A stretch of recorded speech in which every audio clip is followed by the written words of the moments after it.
Good morning. Speed GS में आपका सबका स्वागत है। अभी तक हम लोगों ने भारत की भौगोलिक स्थिति एवं विस्तार एक अध्याय देखा। अगला जो अध्याय है वो है हम लोगों का पर्वत। भारत में कहाँ कहाँ पर कौन कौन से पर्वत हैं उस सारे चीज़ों को हम लोग देखेंगे और उसको विस्तार से अध्ययन करेंगे। काफ़ी बृहद अध्याय है, एक एक करके जो भी पर्वत है उसको हम लोग देखेंगे।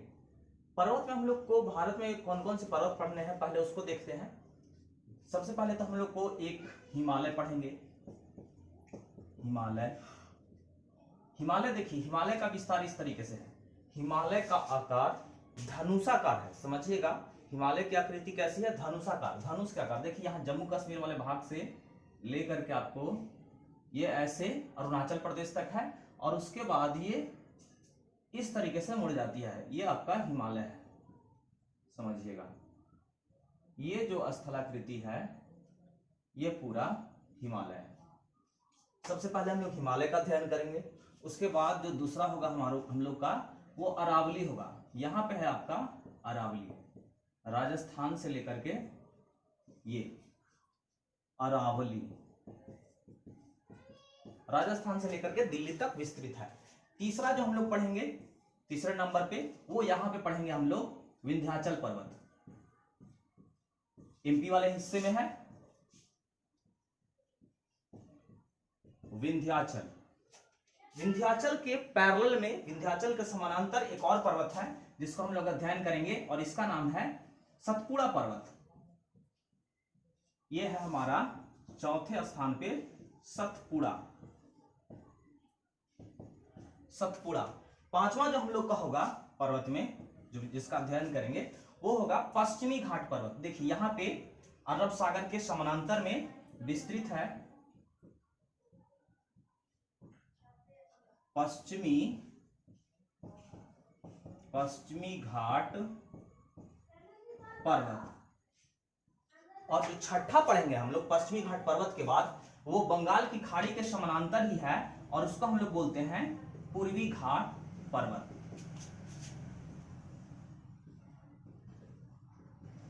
पूर्वी घाट पर्वत। ये 6 प्रमुख पहाड़ी जो है, उसके बाद इसमें जो भी छोटे छोटे पहाड़ होंगे या पहाड़ी होंगे, रीजनल जो होंगे, उन सब का हम लोग अध्ययन करेंगे। लेकिन भारत में जो प्रमुख पहाड़ है या पर्वत है वो यही है, हिमालय है। जैसे हिमालय पढ़ेंगे तो हिमालय में सारा चीज हम लोग पढ़ेंगे, सारा चीज कवर करेंगे। जैसे ट्रांस हिमालय क्या है, शिवालिक क्या है, कुमायूं हिमालय क्या होता है, जम्मू कश्मीर हिमालय क्या होता है, पूर्वोत्तर हिमालय क्या है, इन सारे चीजों को एक एक करके बृहद स्तर पर अध्ययन करेंगे। अरावली भी देखेंगे कि इसका विस्तार कहां से कहां तक है, विंध्याचल देखेंगे, सतपुड़ा देखेंगे, उसके बाद पश्चिमी घाट पर्वत और पूर्वी घाट पर्वत को देखेंगे।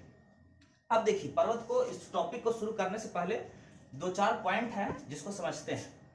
पर्वत निर्माण प्रक्रिया ऐसा माना जाता है कि कार्बोनिफेरस काल से पहले से शुरू हो चुका है। कार्बोनिफेरस काल मतलब जब धरती पर कार्बन का वजूद हुआ, कार्बन का उत्पत्ति हो चुका था, उसके बाद से ही धरती पर पर्वत निर्माण प्रक्रिया शुरू हो गया। पर्वत निर्माण प्रक्रिया आज भी चल रहा है।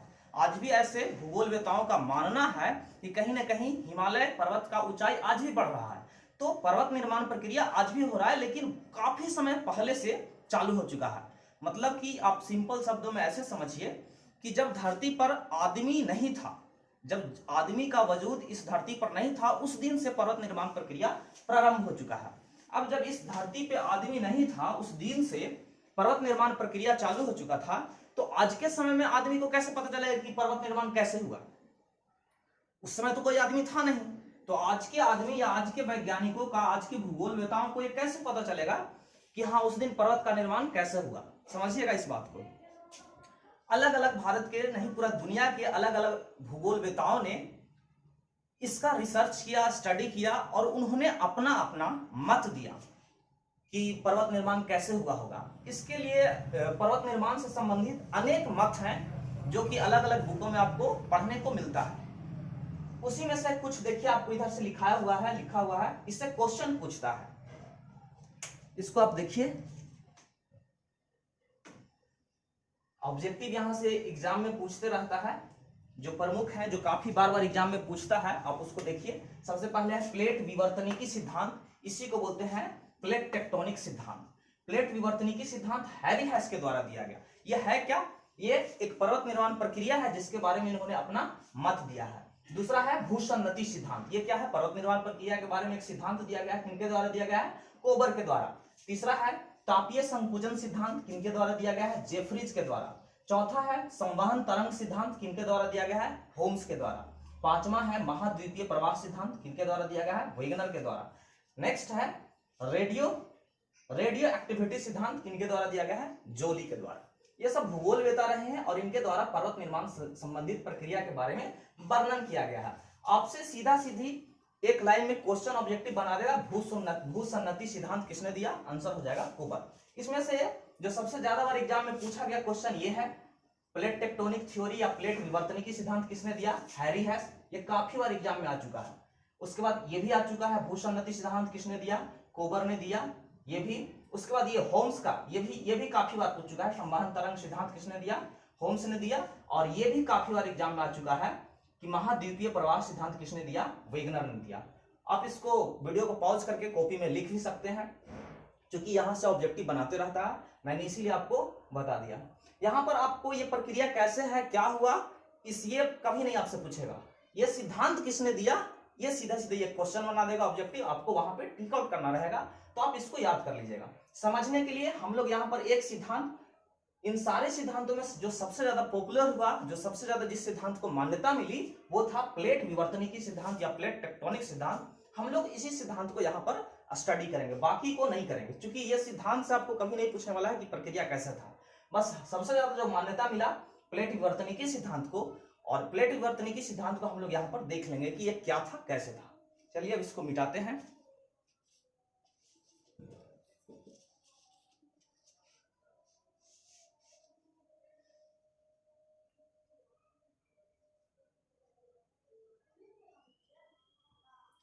देखिएगा, सबसे पहले जिस सिद्धांत को, जिस थ्योरी को हम लोग पढ़ने वाले हैं, उसका नाम है प्लेट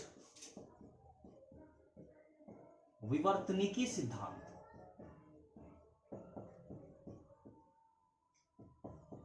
समझिएगा, प्लेट टेक्टोनिक या प्लेट विवर्तनिकी सिद्धांत क्या है। सबसे पहले तो प्लेट शब्द का प्रयोग किसने किया, इस पे आते हैं। प्लेट शब्द का प्रयोग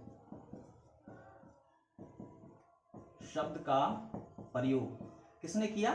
इसका आंसर हो जाएगा टूजो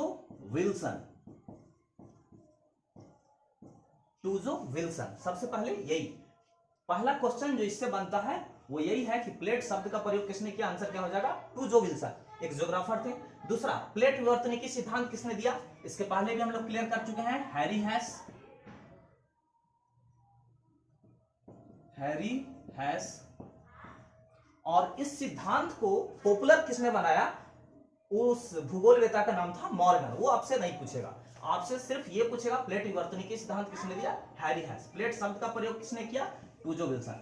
अब समझिएगा कि प्लेट विवर्तनिकी सिद्धांत है क्या। देखिए, इसको आसान भाषा में ये समझिए कि जो धरती है, धरती गोल है, ये अपना धरती गोल है, और ऐसा माना जाता है कि धरती की ऊपरी परत में लगभग 100 किलोमीटर मोटी, कितना? लगभग ये 100 किलोमीटर मोटी एक परत है, जिसको प्लेट शब्द दिया गया। धरती के अंदर मैग्मा है, मैग्मा के ऊपर वाले हिस्से में एक 100 किलोमीटर मोटी जो एक परत है, उसी परत को कहा गया प्लेट। और ये कोई एक लेयर नहीं है, ये टुकड़ा के रूप में विस्तृत है। इसको ऐसे समझिएगा आसान शब्दों में, आप फुटबॉल देखे होंगे, फुटबॉल में अंदर में ब्लैडर होता है जिसमें हवा भरा जाता है, और उसके ऊपर में चकता चारों तरफ से सिया जाता है उस फुटबॉल को।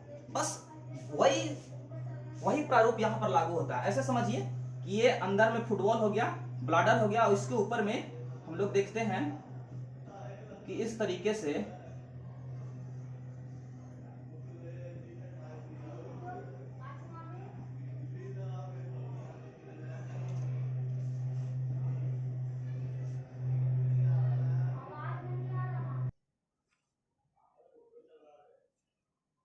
देखिए, यही बस सेम कंडीशन धरती के साथ भी लागू होता है जो फुटबॉल में है।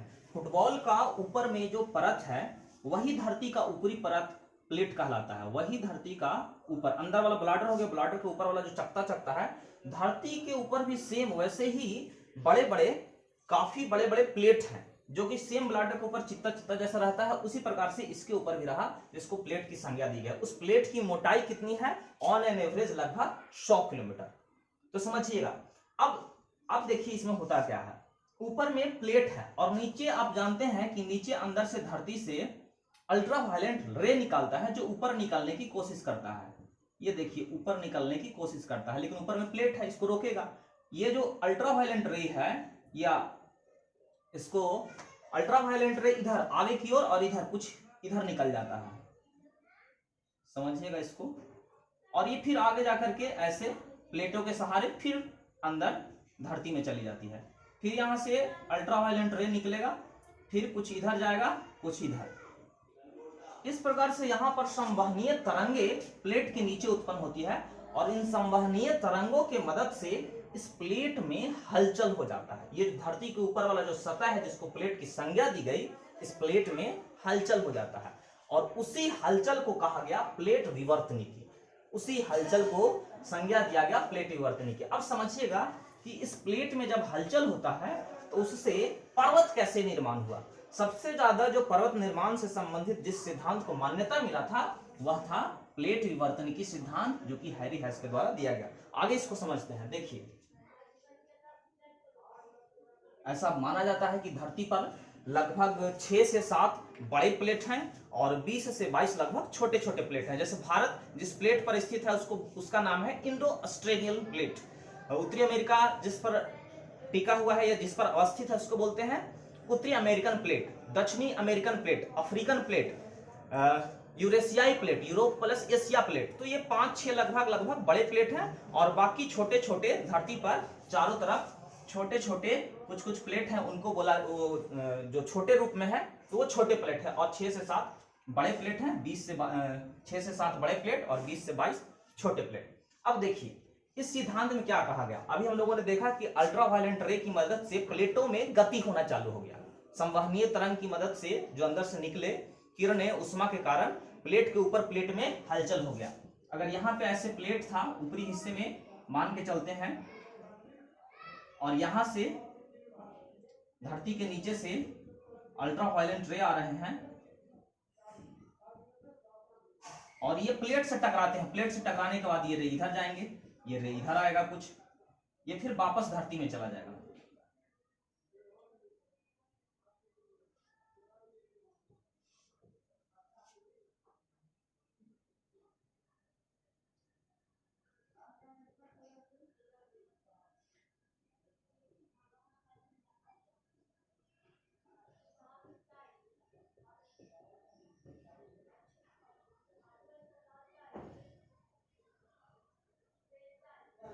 देखिए अंदर से निकलने वाले जो किरणें हैं, अवरक्त किरणें हैं, उसकी सहायता से ये प्लेट में जब बार बार टकराते हैं तो ये प्लेटों में हलचल शुरू हो जाता है। और इसी हलचल के कारण जैसे गर्त हो गया, पर्वत हो गया, ज्वालामुखी हो गया, सुनामी हो गया, इन सबों का कारण इस प्लेट में, प्लेट के ऊपरी हिस्से में हलचल है। अब इसी को हम लोग समझेंगे।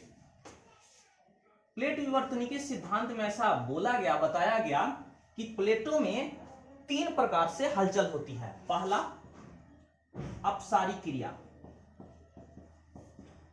अपसारी क्रिया। दूसरा अभिसारी क्रिया, अभिसारी क्रिया। और तीसरा संरक्षी क्रिया, संरक्षी क्रिया।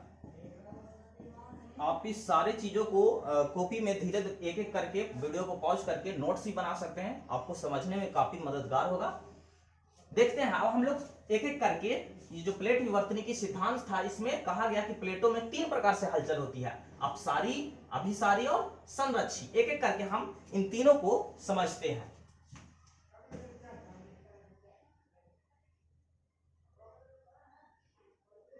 सबसे पहले लेते हैं अभिसारी क्रिया।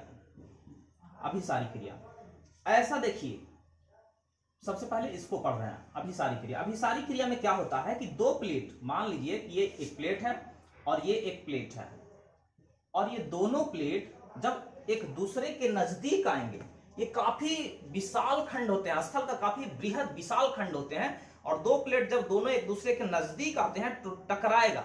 अब टकराने से क्या होता है कि ये टकराने के फलस्वरूप इसका कुछ भाग ऊपर चला जाएगा, नीचे वाला भाग नीचे चला जाएगा, नीचे वाला भाग नीचे मैग्मा चैम्बर में चला जाएगा, और जो ऊपर बनेगा यही इसका स्थल खंड पर्वत निर्माण करता है। इसको देखिए, इसको मैप में फिगर के माध्यम से देखते हैं। ये प्लेट इधर गतिमान है, ये प्लेट इधर है, दोनों एक दूसरे की तरफ बढ़ रहे हैं। ये बढ़ने के बाद कुछ समय बाद यही प्लेट क्या हो जाएगा, इस तरीके से काफी दोनों एक दूसरे के नजदीक हो जाएंगे। और एक स्थिति इसके बाद ऐसा आएगा कि ये दोनों प्लेट एक दूसरे से टकरा जाएंगे। टकराने के फलस्वरूप क्या होगा, यहां पे इसके ऊपर वाले हिस्से में ऐसे ऐसे ऊपर उठ जाएगा, और इसका नीचे वाला हिस्सा ऐसे ऐसे हो जाएगा। देखिए स्थल खंड का आप रूप ध्यान से समझिए। ये दोनों प्लेट एक दूसरे से दूर थे, प्लेटों में हलचल के कारण ये दोनों एक दूसरे से नजदीक आए, और नजदीक आने के फलस्वरूप ये प्लेट एक दूसरे से टकरा गए, और टकराने के फलस्वरूप यहाँ पे स्थल के ऊपरी वाले हिस्से में हम देख रहे हैं कि पर्वत निर्माण प्रक्रिया चालू हो गया, और कुछ समय बाद यहाँ पर क्या बन गया, पर्वत। यही आपका पर्वत बना। अब देखिए यहाँ पर इन प्लेटों के घनत्व से भी इसका इफेक्ट पड़ता है। प्लेट का घनत्व से कैसे इफेक्ट पड़ता है इसको समझिएगा। ये पर्वत निर्माण प्रक्रिया हुआ, और यही कहलाता है आपको अभिसारी क्रिया का, ये रिजल्ट हुआ। अभिसारी क्रिया के परिणाम स्वरूप पर्वत निर्माण हुआ। अब इसमें यह समझिए कि इसके प्लेटों के घनत्व से भी इसका प्रभाव पड़ता है। कैसे,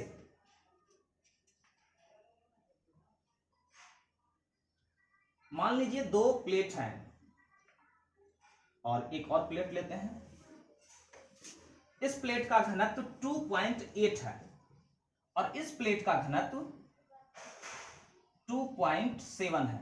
दोनों प्लेट एक दूसरे की ओर गतिमान है। ये प्लेट का घनत्व ज्यादा है तो स्पष्ट है कि घनत्व ज्यादा रहेगा तो प्लेट ज्यादा वजनी रहेगा, प्लेट नीचे की ओर जाएगा।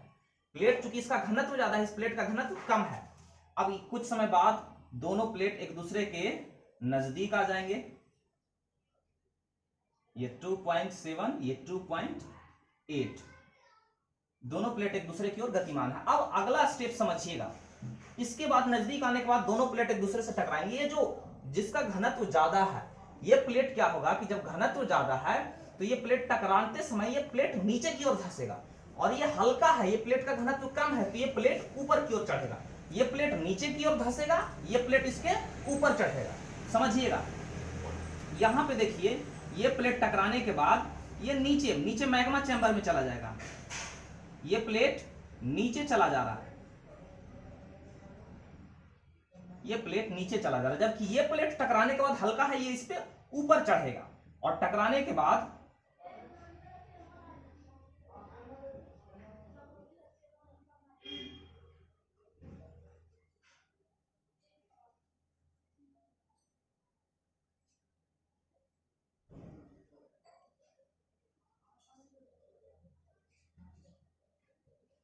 ये 2.8 घनत्व, ये 2.7। यहां पे देखिए, ये प्लेट टकराया, टकराने के बाद ये प्लेट ऊपर चढ़ गया, ऊपर बन गया। ऊपर जो स्थलाकृति बना, ये पर्वत बन गया। और समझिएगा, ये प्लेट का घनत्व ज्यादा था, ये टकराने के परिणाम स्वरूप नीचे कहां चला गया, मैग्मा चैम्बर में चला गया। मैग्मा चैम्बर में जाने के बाद नीचे धरती के नीचे आग है, ये फिर पिघल जाएगा, इसका अपना रूप हो जाएगा। और यहां पर देखिए, टकराते समय जो नीचे गया, यहां पर जो ये देखिए गड्ढा बना, इसी को हम लोग बोलते हैं गर्त। ये इधर पर्वत निर्माण प्रक्रिया हुआ और इधर क्या बना, गर्त बना। यहां पर जो गड्ढा बना, गर्त बना। हम लोग पढ़ते हैं कि दुनिया के सबसे गहरी गर्त मेरियाना गर्त, या प्रशांत महासागर में स्थित है, मेरियाना ट्रेंच या मेरियाना गर्त बोलते हैं। तो वो गर्त निर्माण प्रक्रिया कैसे हुआ होगा, वो भी अभिसारी क्रिया के परिणाम स्वरूप हुआ है। तो ये इसकी सटीक व्याख्या करता है पर्वत निर्माण के लिए। जैसे आप जो भी एंडीज पर्वत है, आपका रॉकी पर्वत है, एटलस पर्वत है, ये सभी पर्वतों का अगर आप अध्ययन करिएगा भूगोल की दृष्टि से, तो आप पाइएगा कि कहीं ना कहीं ये सभी पर्वत प्लेट विवर्तनिकी सिद्धांत के अभिसारी क्रिया को फुलफिल करते हैं। इसीलिए पर्वत निर्माण संबंधित जो भी सिद्धांत हुआ, उसमें सबसे ज्यादा जो प्रचलित या प्रसिद्ध हुआ, वो कौन सा सिद्धांत था, आपका प्लेट विवर्तनिकी सिद्धांत। इसके बाद जो दूसरा है अपसारी क्रिया, इसको हम लोग देखते हैं। अपसारी क्रिया, इसको देख रहे हैं। देखिए, यहां पे हम लोगों ने देखा कि दो प्लेट एक दूसरे के नजदीक आ रहे थे, दो प्लेट एक दूसरे के नजदीक आ रहे हैं। अब दूसरे स्थिति में देखेंगे, अपसारी क्रिया कहता है कि इसमें दो प्लेट एक दूसरे से दूर हटते हैं। दूर हटने का सेंस, मान लीजिए कि कोई प्लेट एक दूसरे से ऐसे पहले से था, सटा हुआ था, अब ये प्लेट इधर जा रहा है, ये प्लेट इधर जा रहा है, तो जी जब दो प्लेट एक दूसरे से दूर जाते हैं तो इस प्रक्रिया को क्या कहा गया? अपसारी क्रिया। अपसारी क्रिया के फलस्वरूप क्या होगा? हम लोगों ने देखा अभिसारी क्रिया के फलस्वरूप क्या बना? पर्वत निर्माण हुआ, पर्वत निर्माण हुआ, गर्त निर्माण हुआ। अपसारी क्रिया के फलस्वरूप क्या होगा? इसके फलस्वरूप ज्वालामुखी पर्वत का निर्माण होगा। ज्वालामुखी पर्वत का निर्माण होगा। कैसे होता है ज्वालामुखी पर्वत, इसको समझते हैं। दो प्लेट है, धरती के अंदर मैग्मा, धरती के अंदर आप ज्वालामुखी या पहले भी पढ़े होंगे, जानते भी होंगे कि ज्वालामुखी में धरती के अंदर से जो आग रहता है, आग जब बाहर निकल जाता है तो उसको लावा कहते हैं। ऐसे समझिए कि धरती के अंदर अगर कोई ऊपर में आग आ गया, धरती जब ज्वालामुखी विस्फोट होता है तो जब ऊपर आ गया, इसको हम क्या बोलते हैं? लावा बोलते हैं। और धरती के यही चीज जब अंदर रहेगा, ये धरती हो गया, यही चीज जब धरती के अंदर है तो इसको हम लोग मैग्मा बोलते हैं। समझिएगा, अपसारी क्रिया देख रहे हैं, इसमें हम देखते हैं कि दो प्लेट एक दूसरे से दूर जा रहे हैं, तो दूर जा रहे हैं तो धरती के अंदर है क्या? मैग्मा है। धरती के अंदर मैग्मा भरा है, धरती के अंदर सब मैग्मा है। मैग्मा क्या हो? आग का एक रूप है जो काफी गर्म है। चारों तरफ से इसको प्लेट क्या किया हुआ है? रोके हुए है, सब मैग्मा से भरा हुआ है, धरती के अंदर मैग्मा। अब समझिएगा, प्लेट एक दूसरे से दूर जा रहे हैं, यहां पे दूर जा रहे हैं तो यहां पर क्या, कौन सी प्रक्रिया है? अपसारी क्रिया। और जब धरती से प्लेट एक दूसरे से दूर जाएंगे तो यहां पर क्या हो जाएगा? गैप बनेगा। यहां पे क्या बनेगा? गैप बनेगा। समझिएगा, धरती के अंदर मैग्मा है,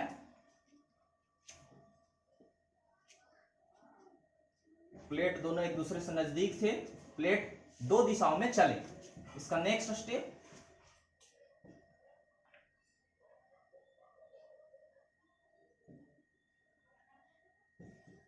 जैसे ही प्लेट एक दूसरे से दूर होंगे, धरती के अंदर जो गर्म मैग्मा है, इसको यहां पर गैप होगा और धरती के मैग्मा को बाहर निकलने का मौका मिल जाएगा। धरती के मैग्मा को जैसे ही बाहर निकलने को मौका मिलेगा, धरती का मैग्मा ऊपर आ जाएगा। धरती का मैग्मा क्या हो गया? ऊपर आके धरती पे गिरना चालू कर जाएगा। ये जो प्रक्रिया है, यही आपका ज्वालामुखी है। ये ज्वालामुखी विस्फोट है, ये ज्वालामुखी उद्गार हुआ। अब समझिएगा, अभिसारी क्रिया दो प्रकार से होते हैं। अभिसारी क्रिया दो प्रकार से होते हैं। एक होता है दरारी उद्भेदन, और एक होता है केंद्रीय उद्भेदन।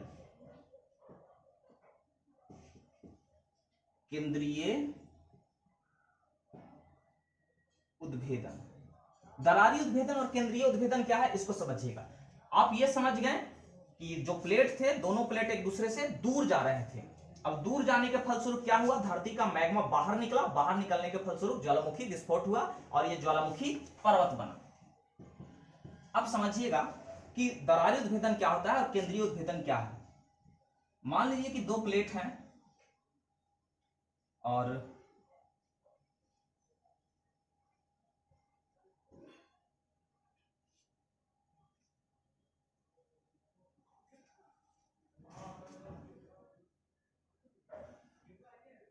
समझिएगा, अगर दो प्लेटों के बीच में, दोनों प्लेट एक दूसरे से दूर जा रहे हैं, अलग अलग फिगर देखते हैं, दोनों प्लेटों के बीच में अगर कम गैप बना, ये कम गैप बना तो ये क्या हो जाएगा? केंद्रीय उद्भेदन। कम गैप माने अगर कम गैप रहा, काफी दोनों प्लेट एक दूसरे से काफी दूर नहीं गए, तो नीचे से निकलने वाला जो मैग्मा रहेगा, इस मैग्मा का प्रेशर क्या होगा? काफी ऊंचा हो जाएगा, काफी ऊपर तक जाएगा और काफी ऊपर तक उठ के फिर नीचे गिरेगा। इस तरीके से नीचे गिरेगा, सबसे पहले काफी ऊपर तक जाएगा। ये आपको क्या कहलाया? केंद्रीय उद्भेदन।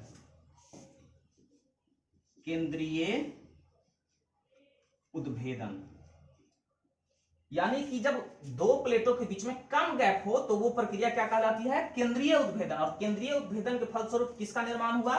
ज्वालामुखी पर्वत का। ये बना आपका ज्वालामुखी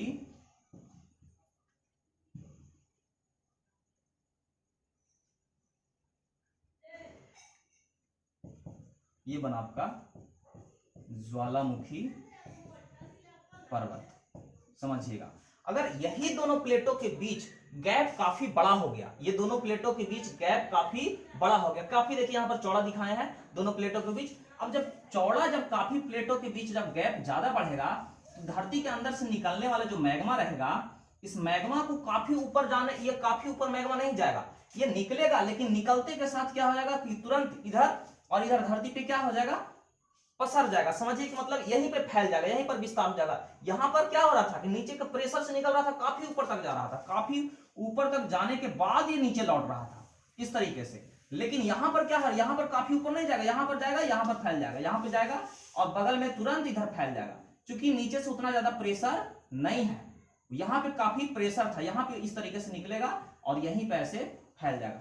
जब इस तरीके से फैल जाएगा, यहां पे पर्वत बना, लेकिन जब इसको काफी ज्यादा जब नीचे से प्रेशर नहीं मिलेगा और उसके बावजूद जब मैग्मा निकलेगा तो ऊपर में इसका भाग सपाट हो जाएगा, यहां पर इसका ऊपर वाला भाग नुकीला हो जा रहा था, इस कारण से इसको हम क्या बोल रहे थे, पर्वत बोल रहे थे। और इसका भाग जब सपाट हो जाएगा तो जब यही मैग्मा ऊपर जब लावन के रूप में निकला और जब ये ठंडा हो जाएगा, तब हम इसको किस चीज की संज्ञा देंगे, इसको हम लोग पठार की संज्ञा देंगे, पठार। और यही पठार अगर स्थल के रूप, अगर स्थलीय भाग में ये प्रक्रिया होती है तो पठार कहेंगे, और अगर समुद्री भाग में यही प्रक्रिया होती है तब इसको हम लोग किस चीज की संज्ञा देते हैं, कटक, इसको हम लोग कटक कहते हैं समुद्री भाग में। तो हम लोगों ने देखा कि अपसारी क्रिया के फलस्वरूप क्या बना, ज्वालामुखी पर्वत बना, पठार बना और कटक। इन तीनों का निर्माण किसके फलस्वरूप हुआ, अपसारी क्रिया के फलस्वरूप। अब तीसरा जो बचा है संरक्षी क्रिया, इसको समझते हैं।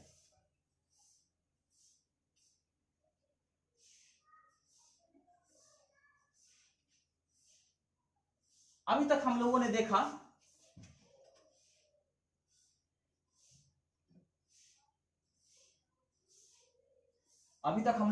अपसारी क्रिया और अभिसारी क्रिया। अभिसारी क्रिया में हम लोग देख रहे थे कि दो प्लेट एक दूसरे के नजदीक आ रहे थे, जबकि अपसारी क्रिया में क्या हो रहा था, दो प्लेट एक दूसरे से दूर जा रहे थे। तीसरा जो है संरक्षी क्रिया, संरक्षी क्रिया ये कहता है कि संरक्षी क्रिया में ना तो प्लेट एक दूसरे के दूर आते हैं और ना ही प्लेट एक दूसरे के नजदीक आते हैं। इसमें दो प्लेट एक दूसरे के बगल में रगड़ करते हैं, एक प्लेट एक दूसरे के बगल में क्या करते हैं, घिसते हैं, रगड़ करते हैं। समझिएगा, मान लीजिए कि दो प्लेट है और एक ये प्लेट है,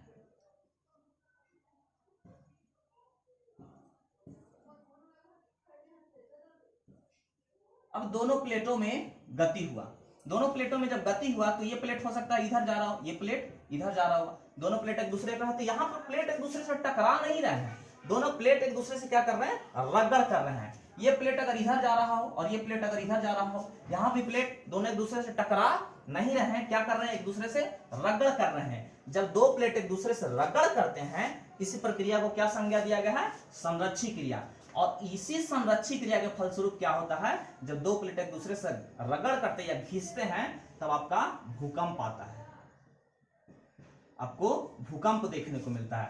यानी कि भूकंप आने के पीछे कौन सी क्रिया काम करती है, संरक्षी क्रिया। और अगर यही भूकंप समुद्री भागों में आती है तो उसको क्या नाम दिया जाता है, सुनामी, तब उसको हम लोग क्या कहते हैं, सुनामी। और इसके फलस्वरूप क्या आ सकता है, हिमस्खलन आ सकता है, पर्वतीय भागों में हिमस्खलन देखने को मिलता है। और आपको ग्लेशियर का काफी बड़ा बड़ा टुकड़ा जो रहता है वो लुढ़क जाता है पर्वतीय भागों से, हिमस्खलन हो गया। भूस्खलन, ये सब प्रक्रिया हमको किसके फलस्वरूप देखने को मिलता है, संरक्षी क्रिया के फलस्वरूप। तो हम लोगों ने यहाँ पर प्लेट विवर्तनिकी सिद्धांत जो हैरी हेस के द्वारा दिया गया था, इसको अभी हम लोगों ने समझा। हम लोग पढ़ कौन सा टॉपिक रहे, पर्वत निर्माण की प्रक्रिया में जो सबसे प्रमुख सिद्धांत था वो हैरी हेस। अब हम लोग भारत के पर्वत शुरू कर रहे हैं। इससे पहले पर्वतों का अलग अलग प्रकार से वर्गीकरण किया गया है, उसमें जो प्रमुख प्रकार के जैसे ब्लॉक पर्वत क्या होता है, ज्वालामुखी पर्वत क्या होता है, वलित पर्वत क्या होता है, इसको एक बार छोटा सा है, इसको हम लोग पहले देख लेते हैं, उसके बाद हम लोग भारत का प्रमुख पर्वतों का अध्ययन करते हैं। पहले पर्वतों का वर्गीकरण देखते हैं।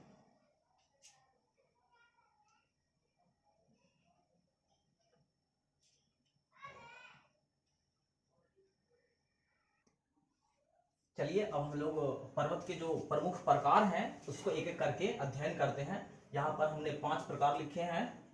वलित पर्वत, ज्वालामुखी पर्वत, ब्लॉक पर्वत, अवशिष्ट पर्वत और गुंबद नुमा पर्वत। सबसे पहले वलित पर्वत। अभी इसके पहले हम लोगों ने प्लेट टेक्टोनिक देखा, प्लेट विवर्तनिकी देखा।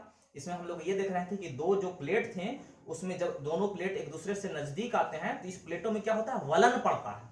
इस प्लेटों में प्रेशर के फलस्वरूप वलन पड़ता है और उसी के फलस्वरूप जैसे हम लोगों ने देखा कि ये एक प्लेट है और अगर इस प्लेट पर इधर से और इधर से प्रेशर पड़ता है, ऐसे मान लीजिए कि कोई चट्टान है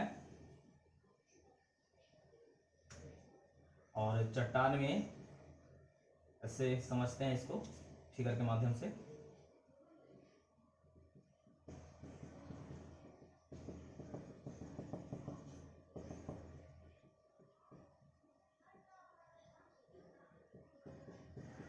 ये कोई चट्टान है, दोनों तरफ से इस पे प्रेशर पड़ रहा है तो प्रेशर के फलस्वरूप इसमें क्या होगा, ऐसे ऐसे वलन पड़ेगा।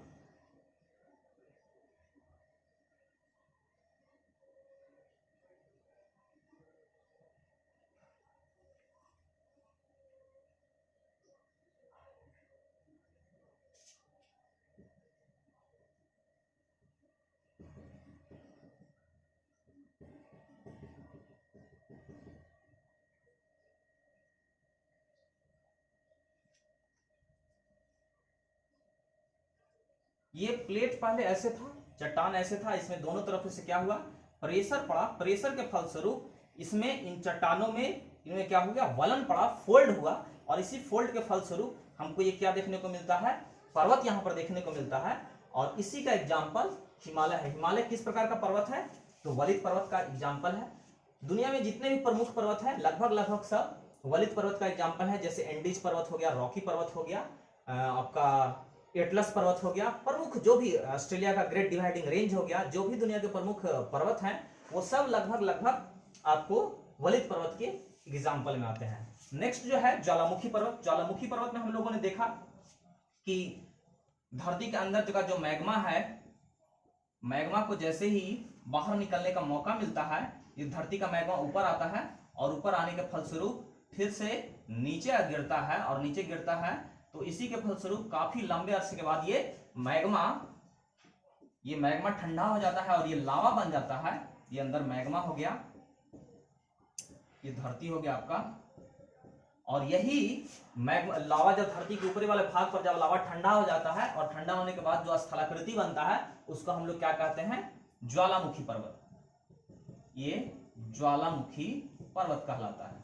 समझिएगा, ज्वालामुखी पर्वत तीन प्रकार के होते हैं। यहां पर देखिए हम दिखाएं, ज्वालामुखी पर्वत तीन प्रकार के, एक सक्रिय, एक सुसुप्त और एक शांत ज्वालामुखी पर्वत। सक्रिय ज्वालामुखी उसको बोलते हैं जहां पर आज भी धरती के अंदर से मैग्मा का उद्गार हो रहा है, जहां पे आज भी धरती के वर्तमान समय में आज के समय में धरती के अंदर का जो मैग्मा है वो आज भी धरती के ऊपर निकल रहा है। बहुत सारे धरती पर ऐसी जगह है, आज भी है, जहां से धरती का मैग्मा बाहर निकल रहा है।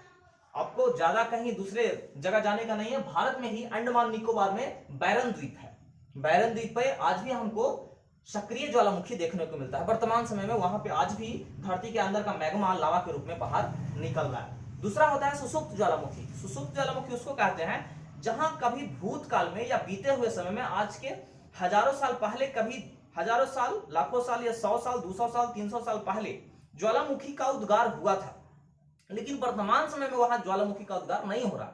यानी कि ज्वालामुखी उद्गार होता था कभी, लेकिन अभी नहीं हो रहा है। और ऐसा भूगोलवेताओं का अनुमान है कि यहाँ फिर से ज्वालामुखी उद्गार हो सकता है।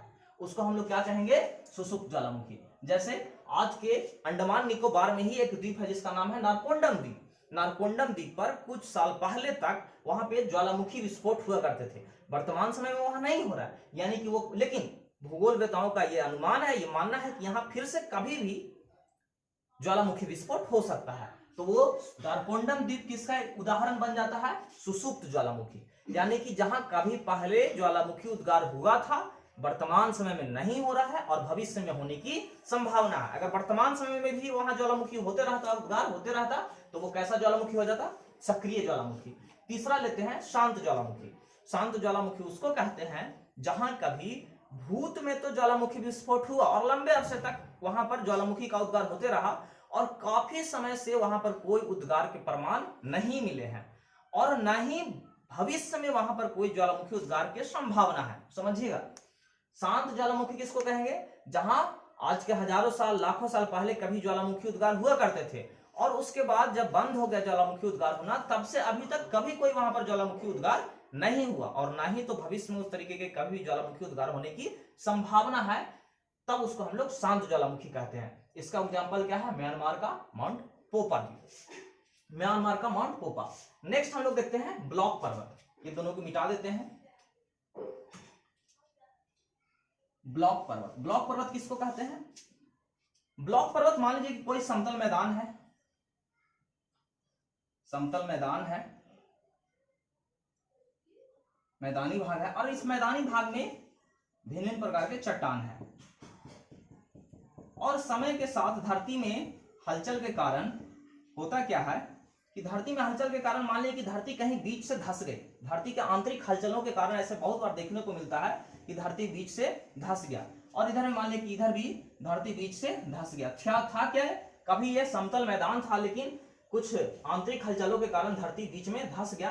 अब धंसने के बाद अगर कोई व्यक्ति यहां से देखता है, इस स्थलाकृति को यहां से देखता है, तब उसको क्या नजर आएगा? यह पर्वत नजर आएगा। कोई व्यक्ति यहां से खड़ा होकर नजर आएगा तो इसको क्या नजर आएगा? पर्वत। और ये जो बीच में जो स्थलाकृति बना, इसी को बोलते हैं ब्लॉक पर्वत। समझ में आया होगा आपको कि ब्लॉक पर्वत क्या है? और ये जो गड्ढा बनता है इसको हम लोग बोलते हैं भ्रंश घाटी।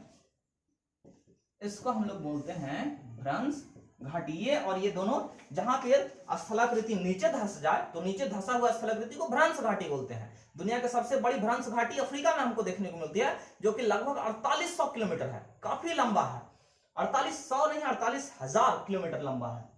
और ये ब्लॉक पर्वत। ब्लॉक पर्वत भारत में आपको कहां देखने को मिलता है? सतपुड़ा। सतपुड़ा पर्वत आपको ब्लॉक पर्वत का एग्जाम्पल है। देखिए कि सतपुड़ा पर्वत के दोनों तरफ क्या है? नदी बहती है। तो दोनों तरफ नदी बहती है, मान लीजिए कि यहां से भी नदी बह रही है, इसको ऐसे देखते हैं,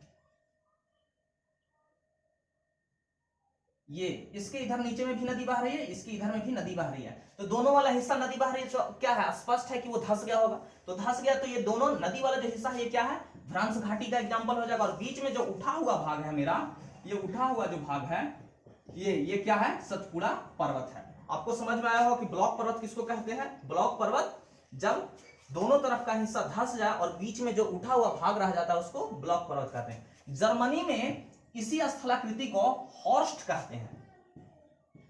इस स्थलाकृति को जर्मनी में क्या संज्ञा दिया जाता है? हॉर्स्ट कहा जाता है। समझिएगा, यहां से क्वेश्चन पूछते रहता है हॉर्स्ट का एग्जाम्पल कौन है? तो हॉर्स्ट कुछ अलग नहीं होता है।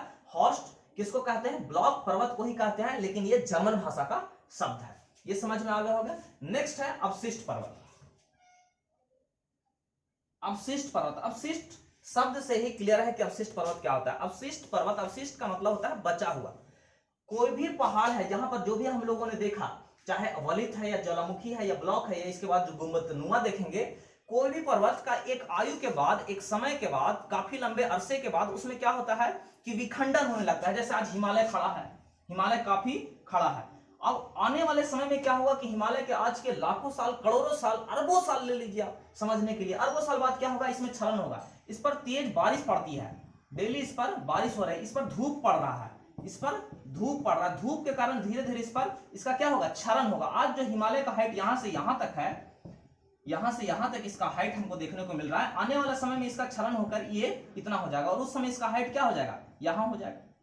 समझिएगा, चाहे ज्वालामुखी पर्वत हो, अवशिष्ट पर्वत हो, सॉरी ब्लॉक पर्वत हो, गुंबदनुमा पर्वत हो, समय के साथ इसमें क्षरण होता है और क्षरण होने के बाद जो पर्वत बचता है, रिमेनिंग जो बचता है, रिमेन्स जो बचता है, उसको हम लोग क्या कहते हैं? अवशिष्ट पर्वत। वर्तमान समय में अवशिष्ट पर्वत का सबसे बढ़िया एग्जाम्पल अरावली पर्वत है, राजस्थान का अरावली पर्वत। अरावली समझिएगा, अरावली कभी वलित पर्वत ही था, हिमालय की तरह ऊंचा था। क्वेश्चन पूछता है कि अरावली निम्नलिखित में से किसका उदाहरण है? तो अरावली वलित का भी उदाहरण है, लेकिन आज के समय में अरावली क्या हो गया है? बुढ़ा हो गया, उसका क्षरण हो चुका है, उसका हाइट काफी कम गया है और दिन प्रतिदिन उसका हाइट और कमते जा रहा है। तो परिणाम स्वरूप वर्तमान समय में अरावली किसका एग्जाम्पल बन जाता है? अवशिष्ट पर्वत का एग्जाम्पल बन जाता है। लेकिन आज हिमालय जैसा, हिमालय भी आजकल लाखों साल बाद, करोड़ों साल बाद, अरबों साल बाद हिमालय भी क्या बनेगा? अवशिष्ट का ही एग्जाम्पल बनेगा। जितने भी पर्वत हैं, सब पर्वतों को एक न एक दिन क्या बनना है? अवशिष्ट पर्वत बनना है। समझ में आया होगा। नेक्स्ट जो है गुंबदनुमा पर्वत, इसको समझते हैं। गुंबदनुमा पर्वत कहा गया है कि जैसे मान लीजिए कि आप धरती काफी बड़ी है, तो धरती निर्माण प्रक्रिया में जो चापाकार भाग है, अगर इसी में कहीं से बीच से कोई भाग ऐसे उठ गया, ऐसे, ये धरती काफी विशाल खंड है, हमको ऐसा देखने से नहीं कुछ नजर आता है, लेकिन मान लीजिए कि बीच में धरती पर कहीं से कोई भाग ऐसे उठ गया है, आंतरिक हलचल के कारण ऐसा होता है कि बीच का भाग उठ जाता है, तो उसको हम लोग कहते हैं गुंबदनुमा पर्वत। इसका एग्जांपल यूएसए का ब्लैक पहाड़ी है। आज आने वाले समय में ये ब्लैक पहाड़ी भी किसका एग्जांपल बनेगा? अवशिष्ट पर्वत ये भी बनेगा। ब्लॉक पर्वत सतपुड़ा है, ये भी किसका एग्जांपल आने वाले समय बनेगा? अवशिष्ट बन जाएगा। या फिर आपको जो भी पर्वत, हिमालय एंडीज है, रॉकी है, एटलस है, सारा का सारा पर्वत एक दिन कौन सा रूप ले लेगा? अवशिष्ट पर्वत का ही एक दिन रूप ले लेगा। तो ये पर्वत था, पर्वत से निर्माण से संबंधित प्रक्रिया था। भारत में जो भी पर्वत पढ़ेंगे उसका क्लासिफिकेशन करेंगे कि कौन सा पर्वत किसका एग्जाम्पल है, सतपुड़ा किस प्रकार का पर्वत है, हिमालय किस प्रकार का पर्वत है, विंध्याचल किस प्रकार का पर्वत है, अरावली किस प्रकार का पर्वत है। तो इसीलिए पर्वत पढ़ने से पहले हमने पर्वत का क्लासिफिकेशन आपको समझा दिया, ताकि आपको समझना काफी इजी हो जाए। नेक्स्ट क्लास में हम लोग पढ़ेंगे भारत के पर्वतों के बारे में। और अगर वीडियो आपको अच्छा लगता है तो शेयर कीजिएगा, लाइक कीजिएगा और सब्सक्राइब भी कर दीजिएगा। धन्यवाद।